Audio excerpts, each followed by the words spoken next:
When a park builds a new coaster, they pour millions of dollars into it, so they expect it to last a long time. UC Coasters hit that 50-year mark, and that's a big win and takes big dedication to keep it maintained. And it's also a big win for the manufacturer. You built a coaster that's still worth keeping around after all this time. But what about those coasters that come and go before you even know it? There are a bunch of reasons for this, and today I want to explore all of them and put my focus on the new Six Flags Entertainment Corporation. This is the shortest lived coaster for every Six Flags park.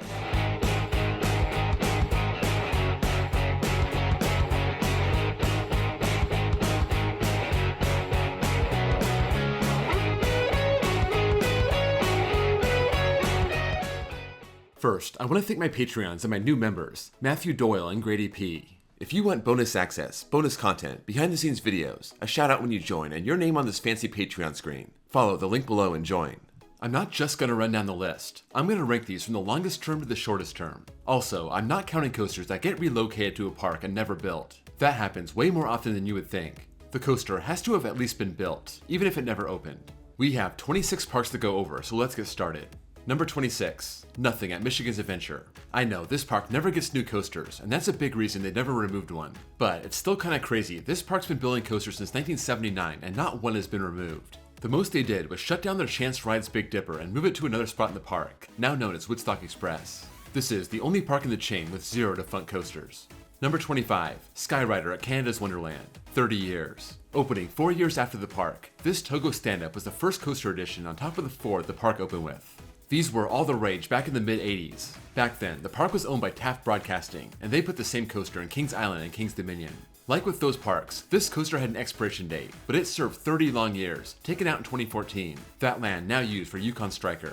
This park just doesn't remove coasters, this being the only one of 19 to go over the course of 44 years. Number 24, Rails at Valley Fair, 20 years. Similar story to Michigan's Adventure, Valley Fair is coming up on its 50th anniversary and isn't exactly a coaster boomtown, getting 10 during that time and only losing 2. Rails came to the park from Cedar Point in 1979, served 2 decades, and was taken out during Valley Fair's golden age, getting 3 coasters between 1996 and 2003. So maybe they figured they can spare an old relocated Schwarzkopf Wildcat. This coaster still operates at Jolly Roger Amusement Park in Ocean City, Maryland. So if you've ridden it there, just know it's Valley Fair's shortest lived coaster. Number 23, Medusa at Six Flags Mexico, 14 years. 44 years of coasters at this park in Mexico City, and only 1 of 10 has come and gone. Medusa came to the park right after Six Flags took the reins. A CCI wooden coaster that had a 105-foot drop, 3,100 feet of track, and it looked like a good custom layout. In 2013, it was shut down so RMC could turn it to a hybrid, a very good choice to give the park another standout coaster. But if it wasn't for RMC, I wonder if this would still be around in its old form. Those 14 years not being very long for a ride like this. Number 22, Shush Boomer at Worlds of Fun, 12 years. Here we have another Schwarzkopf Wildcat like Rails, this one being a park original in 1973. Unfortunately, all 3 original coasters from Worlds of Fun being removed. Their Kids coaster lasting till 1987, Zambezi Zinger till 1997, and this being packed up and scrapped in 1984. Why? I really don't know. Not sure what replaced it. It may have been the old Fest House. And apparently, it was bought used, and that could have led to its early closure.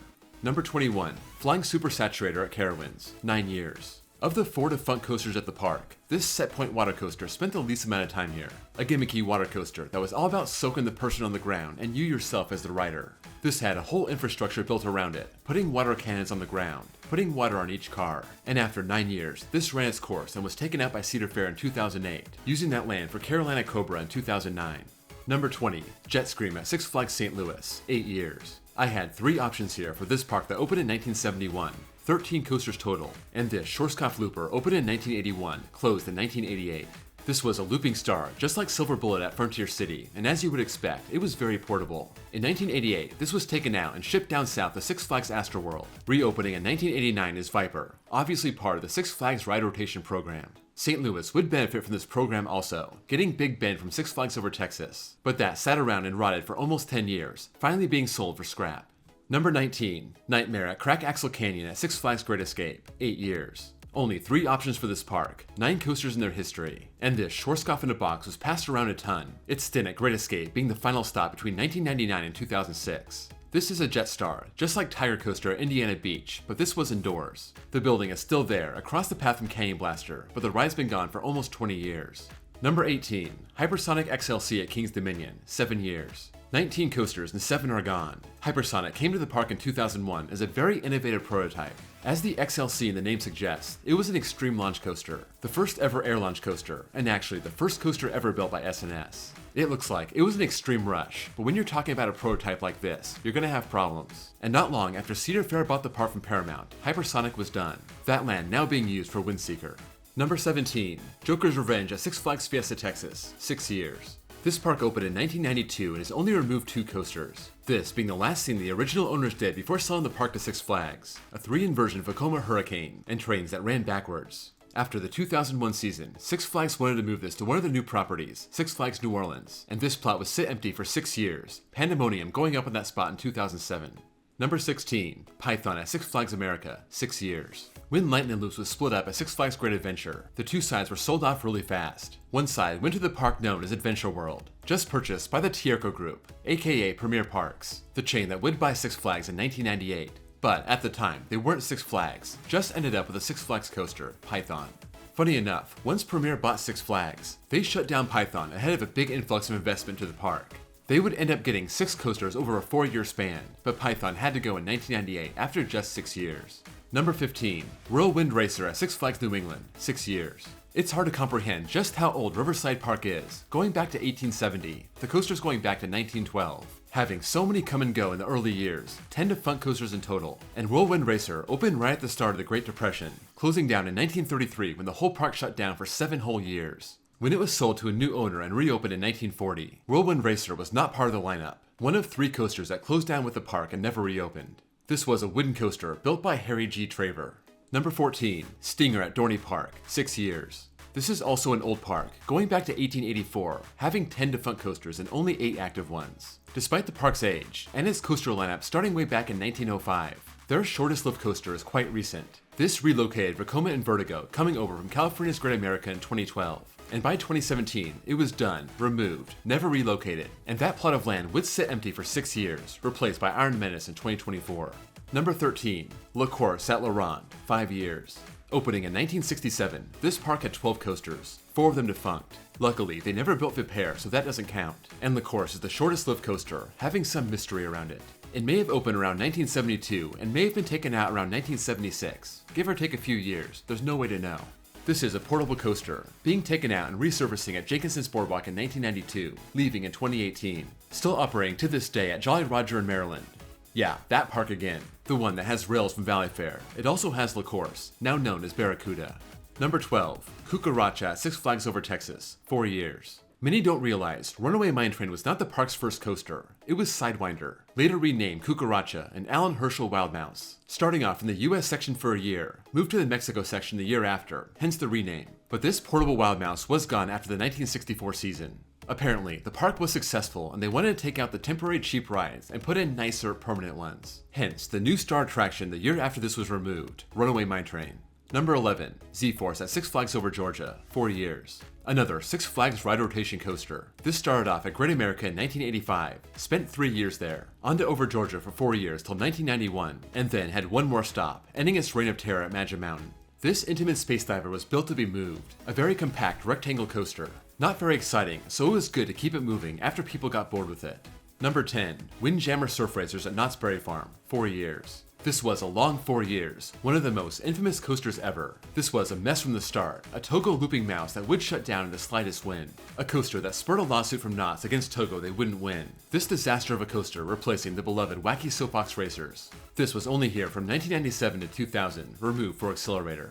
Number 9, Stealth at California's Great America, 4 years. The first real large-scale attempt at a flying coaster. This Vekoma Flying Dutchman had a lot of moving parts, and of course, it's a prototype so it had problems. Paramount is responsible for this one, and before they sold their parks to Cedar Fair, they chose to move this to Carowinds in 2004, a park that wasn't as popular at the time, thinking the bad capacity would hurt less there. Stealth was here from 2000 to 2003, removed for a water park expansion. Number 8, Nightmare at Phantom Cave at Six Flags Darien Lake, 3 years. The park only has one defunct coaster, opening in 1981 and having 9 total. And of course, we have seen this before, this being the same coaster as Nightmare at Crack Axle Canyon at Great Escape. This is just where it was before its final stop. It opened in 1996, getting it from Kentucky Kingdom, and by the end of 1998, it was ready to move on again. Again, a Jetstar in a box. Number 7. Bad at Kings Island, 3 years. After building the Beast, Kings Island was ready for the next big splashy coaster. The first modern coaster to hang under the track, a prototype from Aerodynamics. But it's a theme of this list. Prototypes have issues, and the Bat was plagued with them. Aero made this ride too insane. The ride was tearing itself apart. So it opened in 1981 and operated sporadically until 1983, shut down while the park had to decide what to do with it. And in 1985, they tore it down, making room for another Aero coaster, the world's first 6-inversion coaster, Vortex. Number 6. Nightmare Mine at Frontier City, 2 years. This one is kinda cheating. The Nightmare Mine coaster dating back to 1980, an SDC Galaxy inside a giant building, and in 1999 this was torn down and replaced with a new SDC Galaxy. That operating in the same building from 1999 to 2000, shutting down and sitting there for a long time. More than 10 years by some accounts. That hotel building still standing right behind Gunslinger. Number 5. Sarajevo Bobsled at Six Flags Magic Mountain, 2 years. This came to the park in 1984, celebrating the Winter Olympics that year. Intamin introducing their Swiss Bob. The trains not being attached to the track, just rolling in a trough. Despite that enormous bulky track, this was meant to be moved, part of the Six Flags ride rotation program, serving as 2 years at Magic Mountain and being moved to make way for Shockwave, another short-lived coaster that would move on after a few years. This bobsled ending up at Six Flags Over Texas, operating till 2024. Number 4. Harley Quinn Crazy Coaster and Zonga at Six Flags Discovery Kingdom, 2 years. We have our first tie. These two coasters would have been neighbors in a different universe, but they operated 14 years apart. Zonga came from Astroworld in 2003, trying to find a less humid climate to operate, but it was still plagued with problems, removed in 2004 and sold to a park in Mexico, replaced by Tony Hawk's Big Spin in 2008. Harley Quinn Crazy Coaster was a prototype from Skyline Attractions, their Skywarp model. Had a hard time getting open in 2018, operated very sporadically until 2019, shut down with the park because of COVID in 2020, and by the time it reopened, the ride was done. Just 2 sad years for the sad coaster. Number 3. Gulf Coaster at Six Flags Great America, 1 year. This was a park original along with Whizzer. This Alan Herschel Little Dipper being for kids. But as simple as the ride was, it was one of the most problematic coasters ever. After a couple months of operation, it shut down because of, and I quote, several fires. Yes, several fires on a kids coaster in just a couple months. This was taken out and replaced with a Skyride. Number 2. Broadway Trip and Little Dipper at Cedar Point, 1 year. Our second tie, Cedar Point has 18 defunct coasters, so they were bound to have a couple that barely got off the ground. Little Dipper was yet another Alan Herschel Little Dipper, came to the park in 1952 as a 1-year concession from its rightful owner, and when that year was up, he took his coaster and put it somewhere else. Broadway Trip was a Mock Rides Wild Mouse style coaster that was only there in 1964. Part indoors and part outdoors. One of 7 locations for this ride between 1962 and 2003. The final stop being Casino Pier, and after it was gone, I guess they wanted a ride just like it, so they bought Pirates Hideaway in 2007. Number 1. Jumbo Jet at Six Flags Great Adventure, 0 years. The year after the park opened with 2 coasters, they built this Jumbo Jet for the 1975 season. It was done and ready to go by the spring, but by the middle of the season, it was taken out without ever opening. So, I said I wasn't counting coasters that got relocated but never built, but this one was actually built, and there has never been an official word of why it never opened. The park brought in the Super Cat ride to replace it in the middle of the 1975 season. As far as I can tell, this is the only coaster in Six Flags history that was built but never opened to the public. That's a wrap on the shortest lived coaster for every park in the Six Flags chain. Let me know if you have any memories of these coasters, if you know of any information in this video that may have been wrong, and if you have any other thoughts, sound off in the comments below. If you enjoyed this video, please drop a like, and if you're new here and love coasters, please give me a sub. Also, check out my second channel where I post copyright-free off-ride footage. Thank you all for watching, and I'll see you all next time.